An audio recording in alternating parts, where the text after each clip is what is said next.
Febrianto dari Universitas Bayangkara untuk NIM-nya 17143111042. Untuk kelasnya malam teknik, jurusannya teknik informatika. Baik, di sini akan saya membahas tentang mata kuliah Machine Learning 2, yaitu dengan materi judul artikelnya adalah ANN, yaitu Artificial Neural Network. Apa itu ANN atau bisa disingkat dengan CST, yaitu singkatannya Artificial Neural Network, atau dalam bahasa Indonesia disebut dengan jaringan saraf tiruan, CST tadi yang sering disingkat dengan CST. Untuk diagramnya seperti ini, kayak artificial intelligence, lalu computational intelligence, machine learning, lalu ini ANN ada di sini 1 2 3 4, lalu ke deep learning. Jadi kayak dalam rumpun ilmuwan, ANN merupakan bagian dari kelompok ilmu artificial intelligence, kayak kecerdasan buatan. Untuk konsep pemikirannya, seperti bayangkan kegiatan sistem saraf manusia dalam mengenali berbagai pola. Seperti contoh, si A mampu mengenali wajah si B walaupun sudah lama tidak berjumpa dengannya. Dan meskipun pada periode tersebut si A banyak menjumpai wajah-wajah baru lainnya. Jadi kayak saraf otak manusia itu banyak kayak berjuta-juta, tapi meskipun sudah tidak sering bertemu masih ingat. Lalu si A juga mampu mendengar berbagai macam ciri temannya, seperti suara dan tubuh, bahkan irama lainnya. Sampai sedetail itu ya.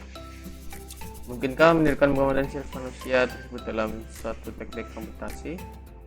Mari kita lihat selanjutnya. Jadi ANN itu merupakan salah satu upaya manusia untuk memodelkan cara kerja atau fungsi sistem saraf manusia dalam melaksanakan tugas tertentu. CST atau ANN tadi merupakan struktur tersebut paralel yang sangat besar dan mempunyai kemampuan belajar sehingga bisa melakukan generalisasi, yaitu bisa menghasilkan output yang benar untuk input yang belum pernah dilakukan. Bagaimana otak kita bekerja dalam mengenali pola? Nah, ini contoh, ini mirip siapa?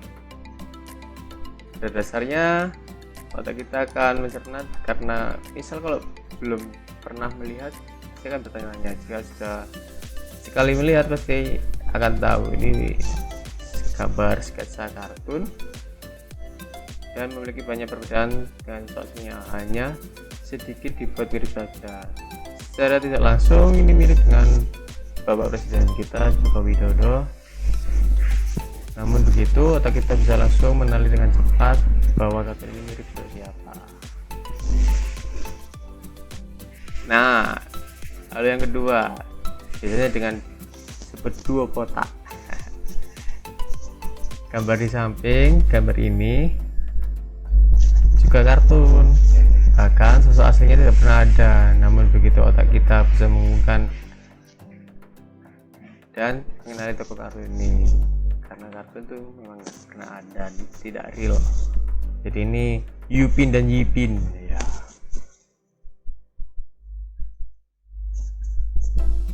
Di sini kita akan mengenali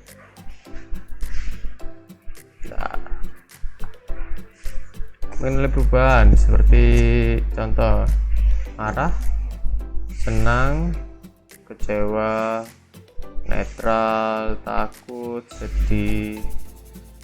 Ini bukti lain kehebatan otak kita yang bisa mengenali wajah seseorang dalam kondisi yang berbeda sekalipun, baik karena perubahan emosi maupun perubahan usia, tetap bisa kita kenal dengan baik.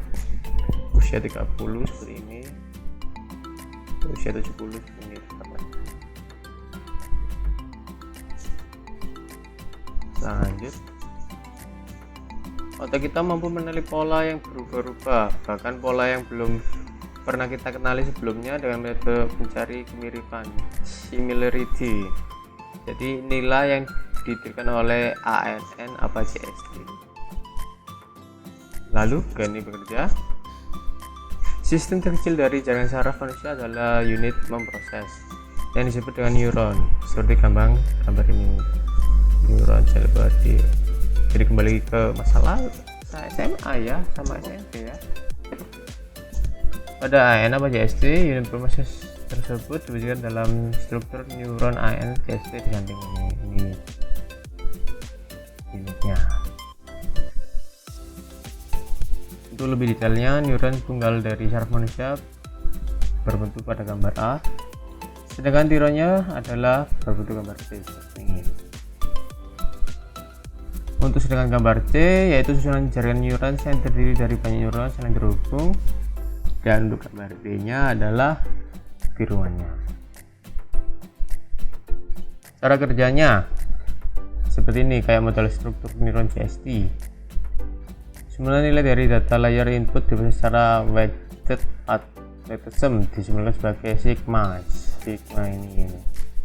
Untuk kemudian disaring atau di-reveal oleh sebuah fungsi aktivitas, dan hasilnya diteruskan ke layer output sebagai keluaran neuron tersebut. Ini output, lalu outputnya nanti kita menuju ke output neuron lain. Untuk weighted sum-nya disimbolkan sebagai sigma tadi, seperti kayak proses awal dari neuron adalah weighted sum. Dengan rumus bagaimana nampak di atas. Sederhananya, semua nilai input dikalikan dengan bobotnya masing-masing, kemudian dijumlahkan semuanya, dan hasilnya diteruskan ke rumus fungsi aktivitas pada proses berikutnya.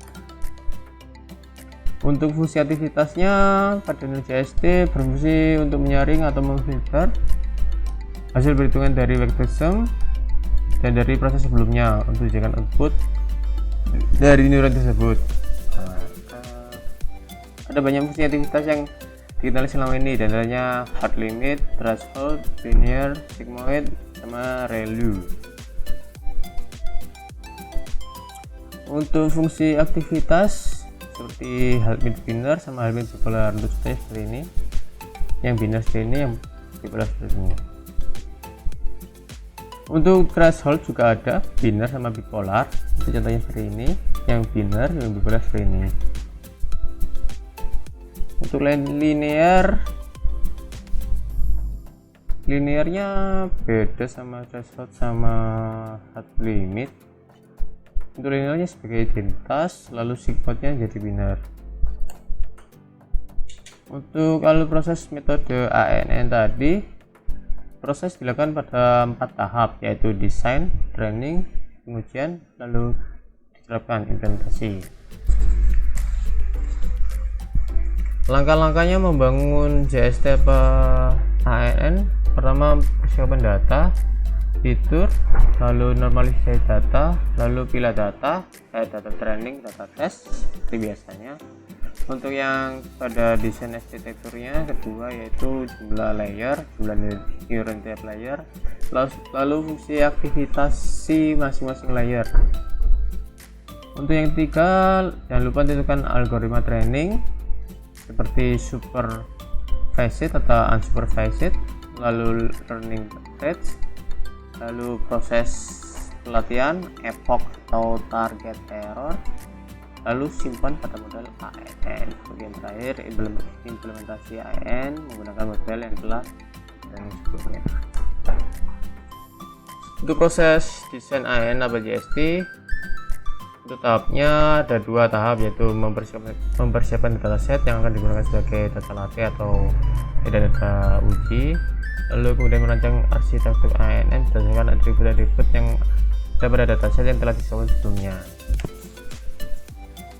Untuk desain dataset seperti ini atributnya kayak makanan, habitat, mamalia, carnivore, objeknya menjelaskan dari atribut tadi. Jadi ini termasuk dataset keseluruhan. Dataset yang baik merupakan data yang valid, lalu memiliki fitur atau atribut yang signifikan. Ini sudah signifikan, ada yang kosong, lalu memiliki jumlah objek yang cukup, biasanya lebih dari 1000. Kalau dikit bisa sih, tapi kadang ada error sedikit. Semakin baik dataset, semakin baik pula. Untuk desain data ANN yang selanjutnya yaitu dataset, lalu kita training, di testing. Untuk di trainingnya kita menggunakan data training, validasi, dan data testing lagi. Jadi pada umumnya dataset dibagi menjadi data training biasanya 70% dari jumlah dataset, lalu data tes atau uji 30%. Itu biasanya lebih akurat. Kalau mau 50-50 juga boleh, tidak ada yang larang, tergantung individu masing-masing. Untuk selanjutnya, setelah dataset dinaikkan, maka dilakukan desain arsitektur ANN berdasarkan dataset tersebut, seperti jumlah atribut dataset jadi sebuah inputan pada ANN yang dimaksud dengan neuron layer input. Lalu masing-masing neuron input memiliki bobot sendiri-sendiri dan ditentukan juga menggunakan fungsi aktivitas yang sesuai dengan model keputusan output yang diinginkan. Untuk prosesnya seperti data latih, lalu dengan arsitektur ANN kita training, jadi untuk hasil akhirnya menjadi model ANN. Untuk pengujiannya, setelah proses training tadi akan diuji, maka model ANN yang dihasil dari proses training tersebut diuji dengan dataset pengujian yang telah disediakan sebelumnya. Yang pertama yaitu dengan atribut data uji, lalu kita buat model ANN, lalu kita membuat keputusan, lalu akan jadi target data uji. Misal kalau masih error atau kurang lengkap, bisa kembali ke keputusan lagi, nanti kembali lagi ke hasil akhir target data uji. Dibandingkan antara hasil output ANN dengan target data uji, semakin kecil error atau selisihnya, maka semakin baik model ANN-nya. Jadi kalau ada error di sini pasti akan balik lagi ke keputusan. Untuk proses implementasinya, tahap terakhir adalah implementasi, yaitu menerapkan model ANN yang telah lolos pengujian tadi untuk diterapkan pada data nyata atau data real time. Pada tahap ini tinggal pakai model ANN tersebut secara berulang tanpa melewati lagi tahap training, pelatihan ataupun tahap ujian. Jadi data real time tadi langsung ke model ANN lalu keputusan, nanti akan keluar hasilnya. Contoh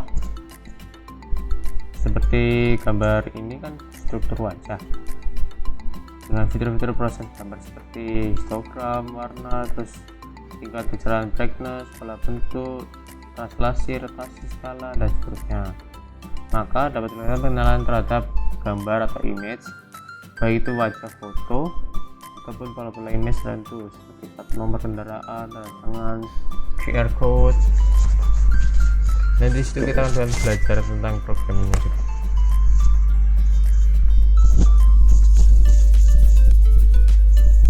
Untuk contohnya seperti kondisi cuaca yang ditentukan dengan melalui suhu, kadar kelembapan, tingkat kecerahan, kecepatan angin, dan lainnya.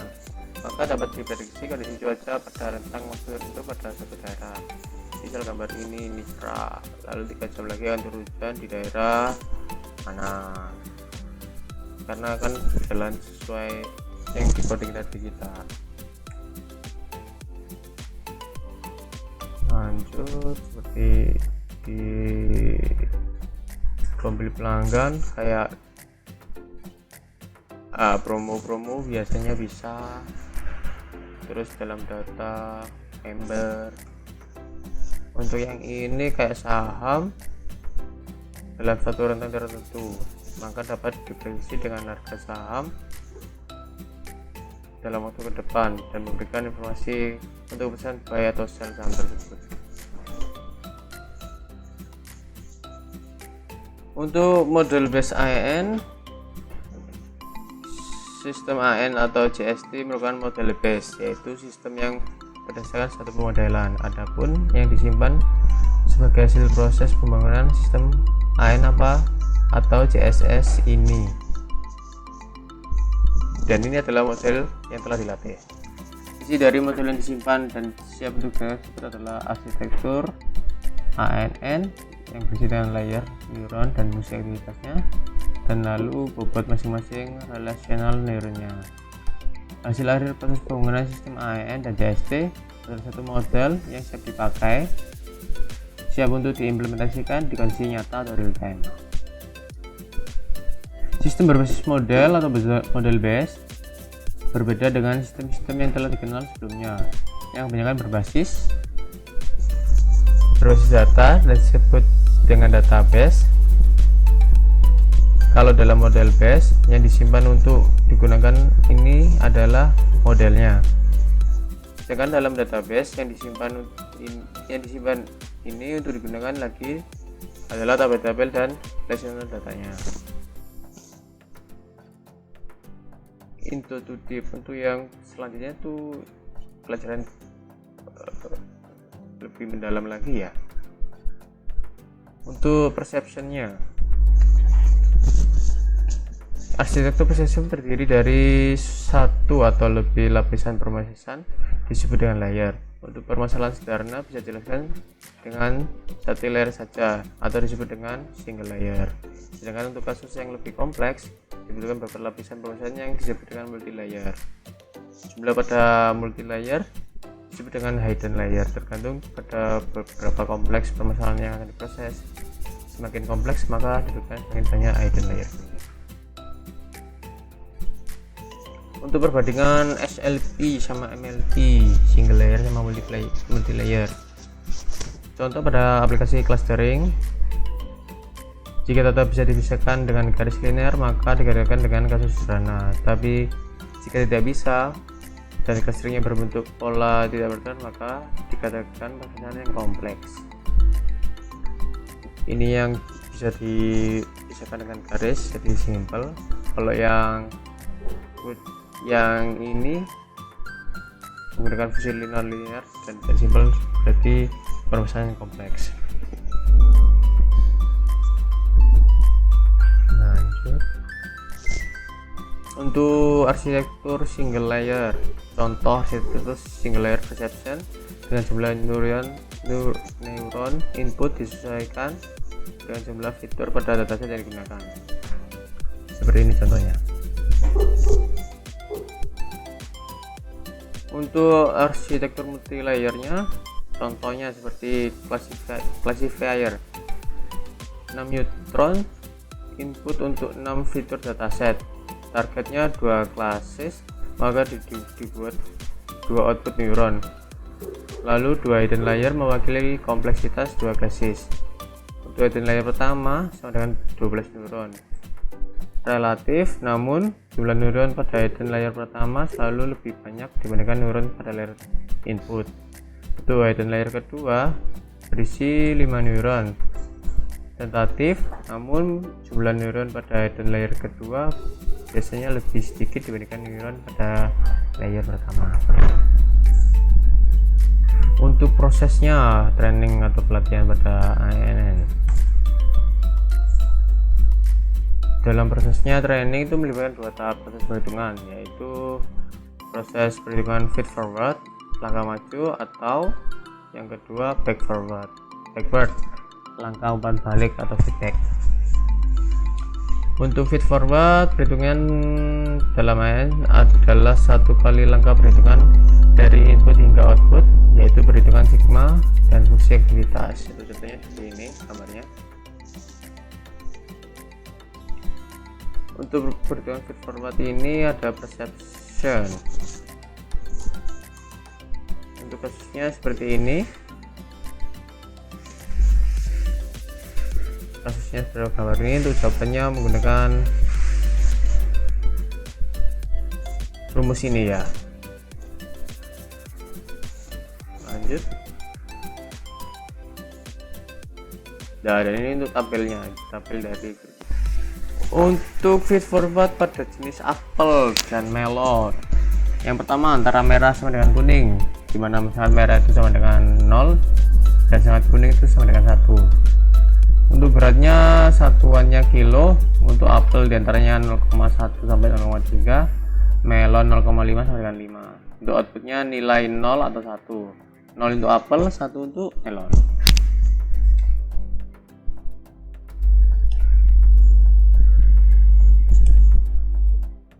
Untuk contoh penentuan pada label, ini pada label Excel ya. Untuk gradasi warna yang tadi, dimana untuk outputnya itu 0 itu apel, 1 untuk melon. Jadi gradasi warnanya seperti ini, berat buahnya 0,5. Ini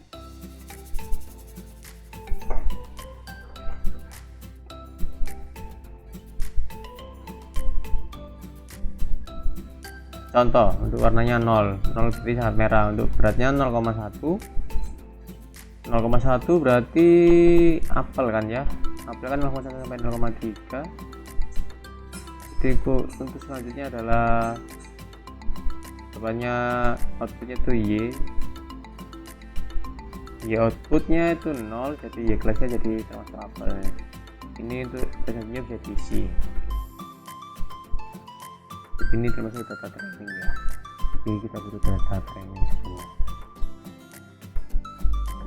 Untuk perhitungan backward, kebalikan dari feed forward, maka langkah selanjutnya setelah perhitungan feed forward adalah perhitungan backward, atau lebih sederhananya yaitu langkah mundur.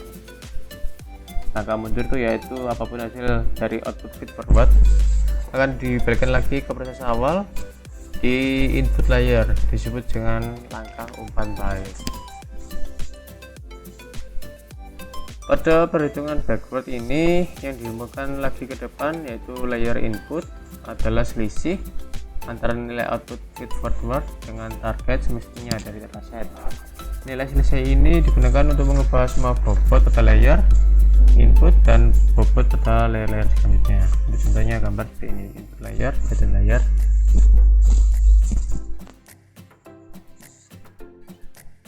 Untuk contoh metode trainingnya, contoh metode yang menggunakan proses feed forward dan backward adalah metode training backpropagation atau disingkat BP. Itu contohnya seperti ini kebanyakannya, hampir sama kayak backward sih. Untuk lebih mendalami tentang proses pelatihan pada backpropagation bisa dipelajari melalui video berikut ini. Videonya bisa disimpan atau dicatat atau difoto. Sekian yang bisa saya sampaikan. Mungkin kalau ada pertanyaan bisa tanya-tanya di kolom komen. Nanti jika ada waktu saya akan menjawabnya. Mohon maaf bila ada kata yang kurang berkenan atau yang belibet. Terima kasih telah menonton video saya dan wassalamualaikum warahmatullahi wabarakatuh.